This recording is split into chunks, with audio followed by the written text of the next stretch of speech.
Our second reading this morning is from 1 Corinthians chapter 12, verses 4 through 13.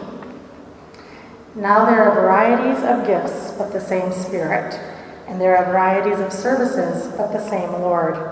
And there are varieties of activities, but it is the same God who activates all of them in everyone. To each is given the manifestation of the Spirit for the common good. To one is given through the Spirit the utterance of wisdom, and to another the utterance of knowledge, according to the same Spirit. To another faith by the same Spirit. To another gifts of healing by the one Spirit. To another the working of miracles. To another prophecy. To another the discernment of spirits. To another various kinds of tongues. To another the interpretation of tongues.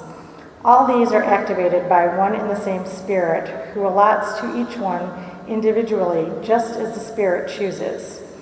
For just as the body is one and has many members, and all the members of the body through many are one body, so is it with Christ.